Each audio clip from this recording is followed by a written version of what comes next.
लोगोफोर आङो मोनसे इम्पर्टेन्ट नैबे भिडिअखौ लानानै फैनाय जादों नोंथांमोननि सेराव एसि ट्रेक्टरनि थाखाय जायफोरनियाव एसि ट्रेक्टर दङ 450 जा 550 350 DI जिखुनु एसि ट्रेक्टर जायफ्रा गुवाहाटीनिफ्राय लादों जालुकबारिनिफ्राय लादों बिथांमोन साफ्रोमनिबो थाखाय नैबे भिडिअआ इम्पर्टेन्ट एसि ट्रेक्टरनि जायफ्रा एसि ट्रेक्टरनि थाखाय NOC नागिरगासिनो दङ दासान्दि बिथांमोन साफ्रोमबो NOC मोननो हायाखै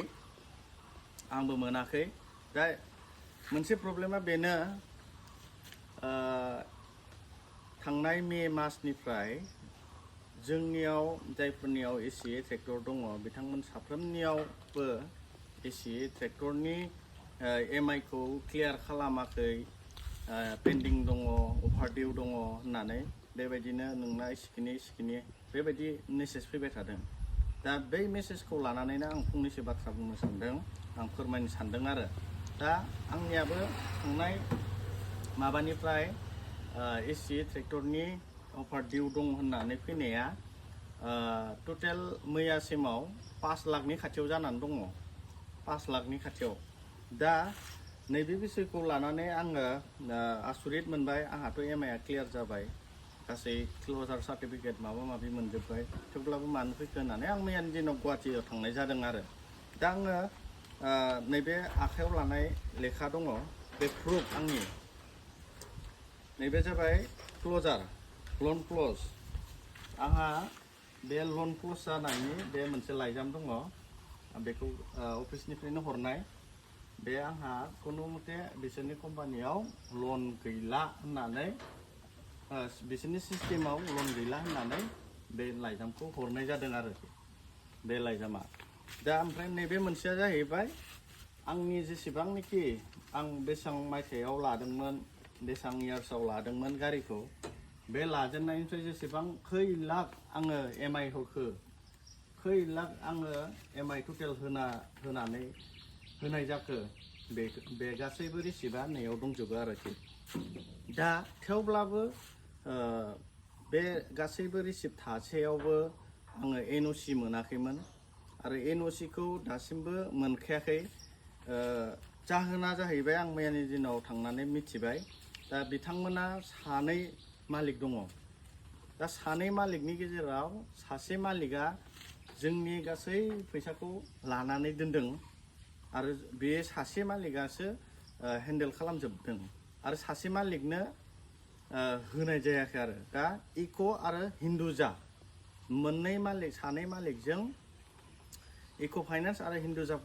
हिन्दुजा बे मोननै सानै मालिकआ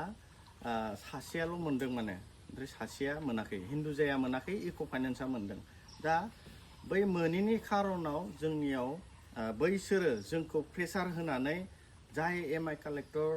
जाय कम्पानियाव ओमफ्राय जोङो गारि दिहुनदोंमोन बै जायगायाव थांनानै जेन' जों खोथाखौ बुंहैयो बिसोरखौ प्रेसार होयो बेनि थाखाय जोंखौ मेसेज खालाम नोंहा इसिखिनि दं होननानै बेबायदि मेसेज खालामहरदों माने दा बेफोरबायदि खालामनायाथ' जोंनि थाखाय गैला नङामोन जोंहा जेबो दायथ' गैयामोन बेयाव जोंहा गारि फाइनान्स मारिनांगौ मारिदों जोंनो NOC नांगौ होनांगौ क्लियारेन्स सार्टिफिकेट होनांगौ दा बेफोरबायदिल'सो बिसोरो दायथ' दंमोन आरो खिन्थु जोंनि मोननांगौ होनांगौ गासैखौबो जों होजोबखाबाय खिन्थु बिसोरो जोंखौसो प्रेसार हरदों आरो दा बे आनलिगेल जादों जोङो साननानै नायोबा आनलिगेल जोंनि सायाव जिखुनु मथे बेबायदि प्रेसार होनो नाङामोन दा अब्लाबो बिसोरो सिन्था खालामनो नाङा होनना बुंदों जोंनि थाखाय जेबो बेयाव सिन्था खालामनांगौ गोनां गैया दा अब्लाबो आङो खावलायनो सानबाय जुदि सोरबाफोर बेबायदि मेसेज फैदोंब्ला प्लिज अननानै आंनि मेसेन्जाराव मेसेज खालामहर कन्टेक्ट नाम्बारखौ हर एसि ट्रेक्टर अनलि एसि ट्रेक्टरनि थाखायल' जुदि एसि ट्रेक्टर दंबा नोंथांनावबो बेबायदि मेसेज फैदोंब्ला नोंथाङा आंनो कन्टेक्ट नाम्बारखौ हर जोङो जमायै अफिसाव थांनानै जोङो बुंहैगोन जे नोंथांमोना जोंनि फैसाखौ उमुक फाइनेन्सनो गथायदो नङाबा जोङो NOCखौ मोननाय नङा जों बेबायदि रिकुवेस्ट खालामहैगोन थांनानै बेबायदि जोंखौ खावलायदों दा खावलायनाय लेखायै आङो आंनियावथ' सोरनाव AC दं AC गैया सोरनाव AC गारि दङ गैया बेखौथ' आं मिथिया नालाय बेखायनो आङो नैबे भिडिअनि गेजेरजों नोंथांमोननि सिगाङाव फोरमायहरनाय जाबाय आरो थेंक इउ